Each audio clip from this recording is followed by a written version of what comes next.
Ninguém queria morar naquela fazenda isolada, até ela abrir o porão e encontrar algo. A estrada de terra parecia não ter fim. Cada curva revelava mais mata fechada, mais silêncio, mais abandono. Mariana segurava o volante com as duas mãos, os nós dos dedos brancos de tanto apertar. No banco de trás, caixas empilhadas até o teto balançavam a cada buraco. Ela não havia dormido bem nos últimos 3 dias. Não desde que assinou os papéis. A fazenda Santa Amélia tinha aparecido num anúncio quase acidental, um daqueles que surgem quando você está procurando outra coisa. 42 hectares no interior de Minas Gerais, casa principal com 6 quartos, celeiro, poço artesiano e preço ridiculamente abaixo do mercado. Ridiculamente. Era essa palavra que continuava voltando na cabeça de Mariana enquanto dirigia. Nenhuma coisa boa no mundo era ridiculamente barata sem uma razão.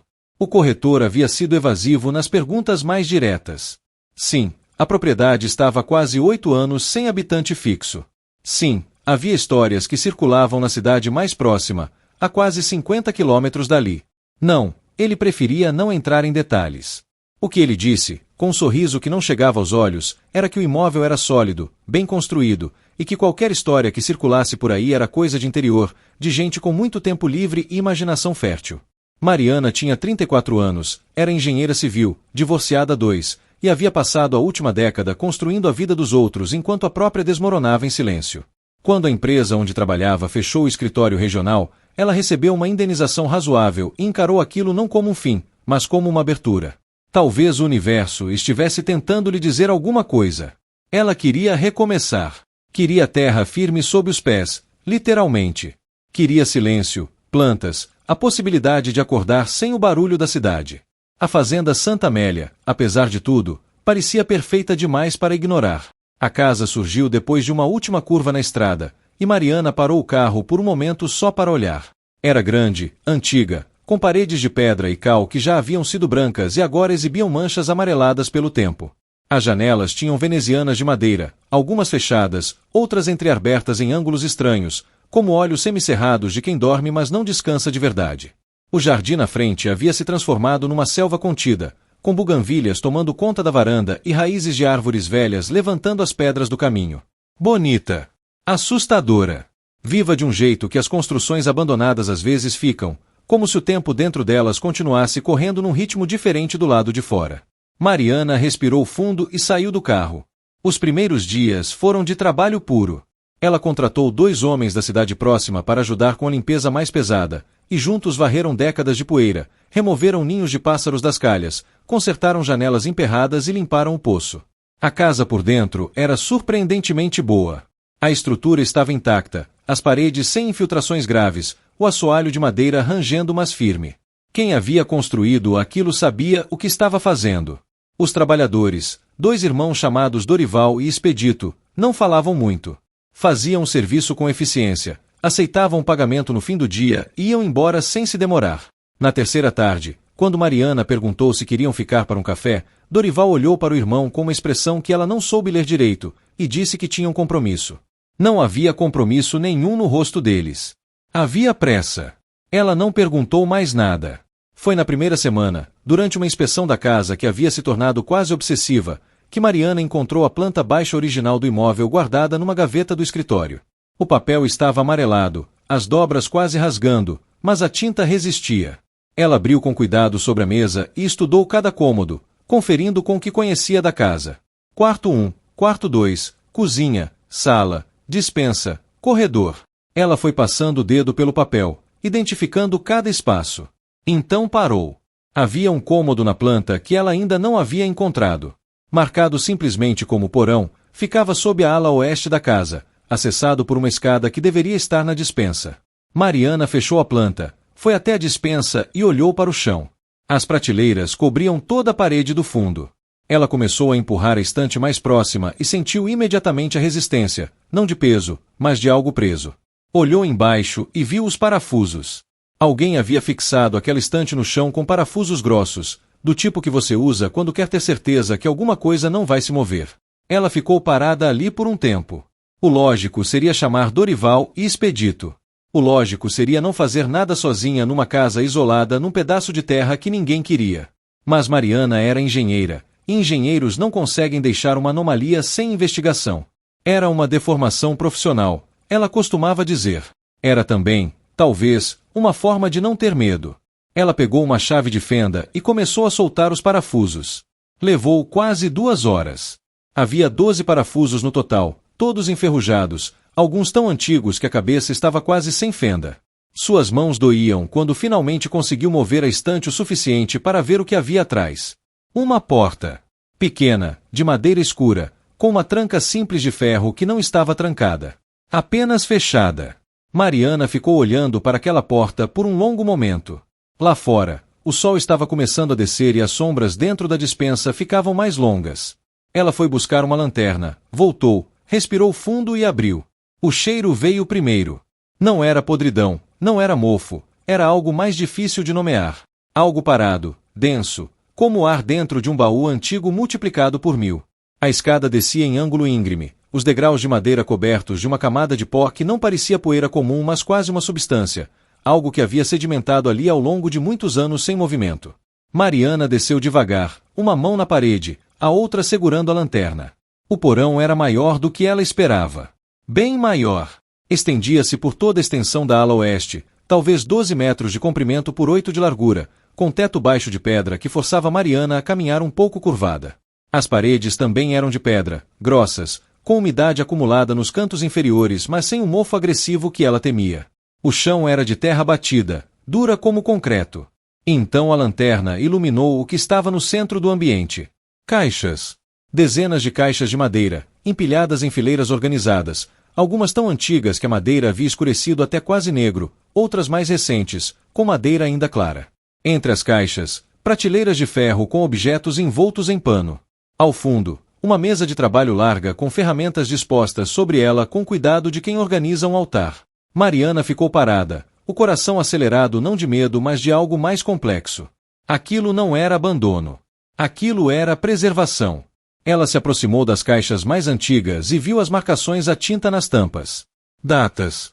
A mais antiga que ela conseguiu ler dizia 1887. A mais recente das caixas velhas, 1943. Ela foi até as mais novas e leu 1978, 1989, 1994. Com muito cuidado, ela abriu uma das caixas intermediárias. Dentro, embrulhado em papel encerado que havia amarelado mas resistido, havia um conjunto de diários encadernados em couro. Ela pegou um, abriu na primeira página e leu o nome escrito em tinta que havia desbotado para um tom de ferrugem. Amélia Lacerda Drummond. 1921. Mariana sentou no chão do porão com o diário no colo e ficou olhando para aquele nome por um tempo que não soube medir. Amélia. A fazenda se chamava Santa Amélia. Alguém havia nomeado esta terra com o próprio nome, ou havia recebido esta terra que já carregava o seu. Ela começou a ler.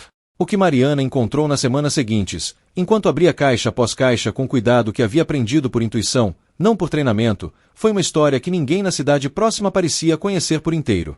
Fragmentos, sim. Rumores, com certeza. Mas a história completa estava ali, preservada com uma obsessão que só faz sentido quando você entende que algumas pessoas sabem, enquanto ainda estão vivas, que estão fazendo algo que importa para depois que forem embora. Amélia Lacerda havia nascido em 1899, filha de um fazendeiro abastado que morreu cedo e deixou para ela e para o irmão mais velho uma terra produtiva mas dividida na justiça por anos. Quando finalmente recebeu sua parte, Amélia tinha 22 anos, era considerada velha demais para casar pela lógica daquele tempo, e havia desenvolvido durante os anos de espera uma clareza sobre o mundo que a tornava incômoda para a maioria. Ela não se casou. Administrou a fazenda com competência que surpreendia os homens que vinham negociar com ela e saíam sem entender direito como haviam ficado em desvantagem. Cultivou café, depois criou gado, depois diversificou com uma horta comercial que abastecia a região inteira. Era rica, independente e absolutamente invisível para a história oficial. Mas o que os diários revelavam, aos poucos, página por página, era outra coisa. Amélia havia começado a coletar. Não objetos de valor no sentido convencional, não joias ou arte europeia como era moda entre os abastados da época. Ela colecionava histórias. Documentos. Registros de pessoas que a história oficial ignorava ou ativamente apagava. Certidões de nascimento de crianças negras nascidas livres depois da abolição mas registradas em cartórios controlados por fazendeiros que simplesmente escolhiam não registrar, garantindo uma escravidão de fato na ausência de um documento de fato. Cartas de trabalhadores rurais que descreviam condições de trabalho que seriam ilegais pelo papel, mas que o papel nunca chegava para verificar. Registros de terras de pequenos agricultores que haviam sido comprados por valores ridículos, sob pressão que variava da ameaça velada à violência explícita. Amélia guardava tudo. Guardava com método, com organização, com datas e índices que ela mesma criou. E no começo dos anos 30, quando o Brasil entrou numa das suas muitas fases de instabilidade política e o que havia sido legal ontem podia virar lei amanhã e vice-versa, ela construiu o porão e passou tudo para lá. Mariana passou noites inteiras lendo. A lanterna deu lugar a uma extensão elétrica que ela jogou da despensa para o porão. O café foi para uma garrafa térmica que ela descia com ela. Ela ligou para a irmã em São Paulo e disse que estava bem, só ocupada, só descobrindo a casa. Não estava pronta para explicar o resto. Porque havia mais. Havia muito mais. Nas caixas mais novas, aquelas com datas dos anos 70 e 90, a letra era diferente. Não era mais a caligrafia firme e inclinada de Amélia, que havia morrido em 1967 aos 68 anos, conforme uma certidão guardada numa caixa separada com os documentos da própria vida dela. A letra nova era mais pressa, mais angulada, e as notas que acompanhavam os documentos mais recentes eram assinadas com iniciais, CD. Cláudia Drummond. Uma sobrinha neta de Amélia que havia continuado o trabalho. Os documentos mais recentes eram diferentes na forma, mas iguais no propósito. Relatórios de trabalho escravo em carvoarias do Estado. Documentação fotográfica de despejos ilegais de comunidades ribeirinhas. Gravações em fita cassete, ainda dentro de seus envelopes plásticos, que segundo as anotações continham depoimentos de trabalhadores rurais sobre condições que organizações de direitos humanos tinham tentado investigar e encontrado portas fechadas. Cláudia havia desaparecido em 1997. Isso Mariana descobriu não nos documentos do porão, mas numa busca rápida que fez às 2 da manhã com o notebook no colo e o porão silencioso ao redor. Desaparecida, nunca encontrada, caso arquivado. Ela ficou sentada ali por um longo tempo depois dessa descoberta, ouvindo o silêncio da fazenda ao redor. O vento nas árvores lá fora. O rangido da madeira velha da casa que se acomodava, como casas velhas fazem. E entendeu, com uma clareza que chegou devagar mas chegou completa, porque ninguém queria comprar aquela fazenda. Porque o preço era ridiculamente baixo. Porque Dorival e Expedito iam embora depressa no fim do dia. Não era medo do sobrenatural. Era medo do muito natural. Era o medo de saber, que é o medo mais antigo e mais compreensível do mundo. Mariana passou os 3 meses seguintes fazendo o que nenhum dos donos anteriores havia feito. Ficou. Ela catalogou cada documento com o rigor que sua formação técnica permitia e o cuidado que o material exigia. Fotografou tudo, criou backups em 3 lugares diferentes, pesquisou até encontrar uma historiadora da Universidade Federal que aceitou fazer uma primeira análise sem julgamento. A historiadora, uma mulher chamada professora Beatriz que tinha 50 e tantos anos e olhos que pareciam ter visto muita coisa, foi à fazenda numa tarde de maio com o assistente, e ficou no porão por 6 horas sem parar. Quando subiu, tinha lágrimas nos olhos e segurava um caderno cheio de anotações. Você sabe o que tem aqui? Ela disse para Mariana, que estava na cozinha com chá esperando. Tenho uma ideia, Mariana respondeu. Não tem. Ainda não tem. Beatriz se sentou, abriu o caderno, fechou. Tem documentos aqui que provam posse de terra para 17 famílias que perderam processos nos anos 40 porque os registros originais sumiram. Sumiram. Ninguém acreditou que eles tinham sumido porque alguém tomou, mas eles tinham. E agora a prova de que existiram está aqui embaixo do chão da fazenda de uma mulher que ninguém nunca escreveu sobre. Mariana segurou a xícara com as 2 mãos. O que a gente faz?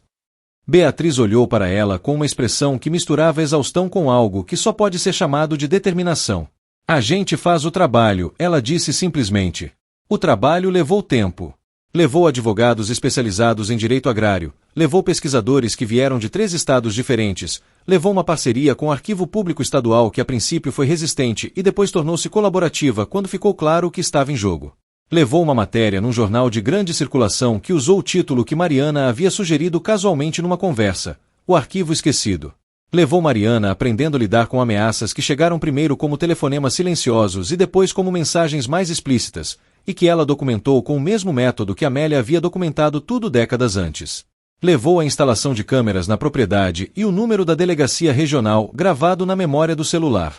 Levou, também, algo que ela não esperava, a chegada de pessoas. A primeira foi uma mulher de 70 e poucos anos chamada Dona Sebastiana, que apareceu numa manhã de julho no portão da fazenda com um caderno nas mãos e olhos que mal piscavam de tanta intensidade. Ela era neta de um dos trabalhadores cujos depoimentos estavam nas fitas cassete de Cláudia. Havia ouvido falar da descoberta por uma rede de conhecidos que Mariana nunca conseguiu rastrear completamente, e havia viajado 140 quilômetros de ônibus para ver com os próprios olhos. Mariana a levou ao porão. Dona Sebastiana ficou parada diante das caixas por um longo tempo sem falar.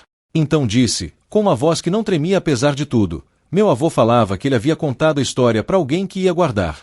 Nós nunca acreditamos. A gente precisava não acreditar. Depois de Dona Sebastiana vieram outros. Não muitos de uma vez, nunca uma romaria, mas um fluxo constante e quieto de pessoas que tinham alguma conexão com o que estava guardado naquele porão. Filhos e netos de pessoas documentadas. Pesquisadores. Um jornalista que estava trabalhando num livro há anos e de repente tinha acesso a fontes primárias que mudavam tudo o que havia escrito até ali. E num domingo de setembro, quase um ano depois que Mariana havia chegado pela primeira vez àquela estrada de terra, apareceu uma mulher de 40 e tantos anos com um carro alugado e uma expressão de quem passou muito tempo procurando alguma coisa que não sabia que estava procurando. Ela se chamava Ana Cláudia, filha de Cláudia Drummond. Havia sido adotada depois do desaparecimento da mãe, crescido em outra cidade, carregado por décadas uma história com lacunas que ninguém conseguia ou queria preencher. Tinha encontrado a notícia sobre a fazenda de Santa Amélia num algoritmo que, por alguma razão que ela chamou de destino e Mariana chamou de estatística, havia colocado na sua tela. As duas ficaram sentadas no porão por horas.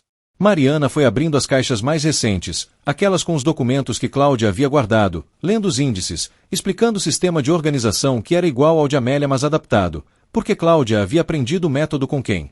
Com documentos que havia encontrado neste mesmo porão, claro, com notas que Amélia havia deixado sobre como manter o arquivo, sobre o propósito do arquivo, sobre a responsabilidade do arquivo.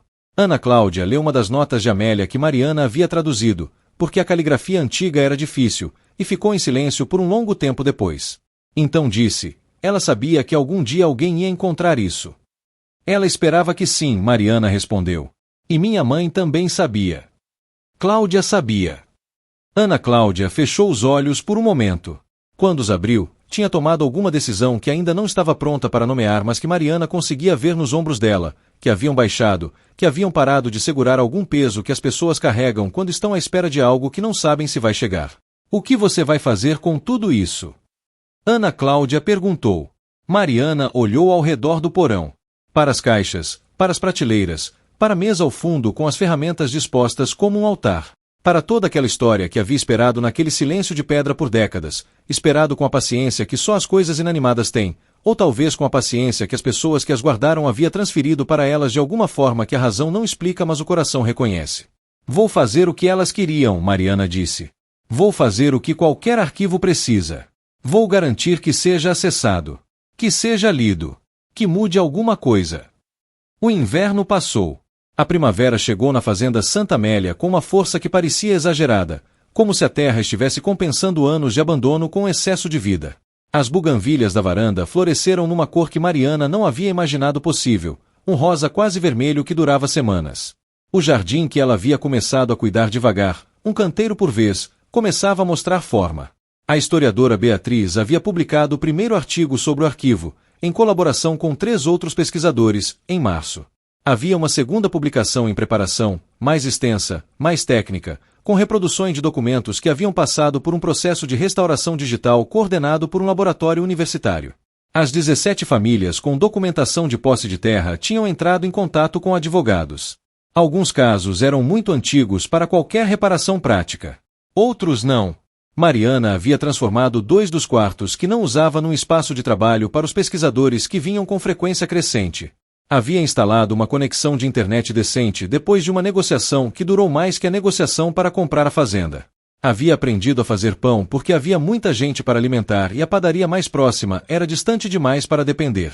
O porão havia sido fotografado, catalogado, climatizado dentro do possível com os meios disponíveis. Os documentos mais frágeis haviam sido transferidos para condições de preservação melhores, cópias digitais guardadas, o acervo físico protegido mas acessível para quem tinha razão para acessar. E Mariana havia feito algo que não havia planejado mas que havia se tornado inevitável. Havia ficado. Não como heroína de uma história sobre ela mesma.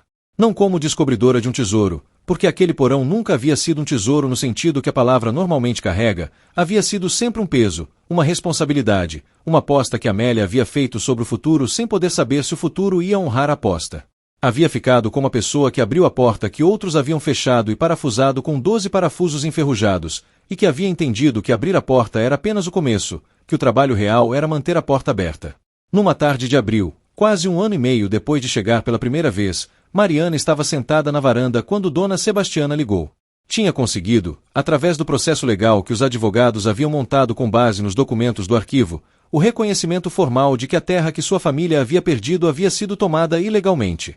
Não havia terra para devolver, aquilo havia mudado de mão várias vezes e virado outra coisa. Mas havia o reconhecimento. Havia o registro. Não é suficiente, Dona Sebastiana disse. Ela não estava chorando, a voz era firme. Nunca vai ser suficiente. Não, Mariana concordou. Mas é alguma coisa. É alguma coisa. Depois que desligou, Mariana ficou olhando para o jardim. Para as árvores antigas que Amélia havia plantado, que tinham crescido para além de qualquer previsão que ela pudesse ter feito quando plantou as mudas, enraizadas tão fundo que nem 8 anos de abandono haviam conseguido matar.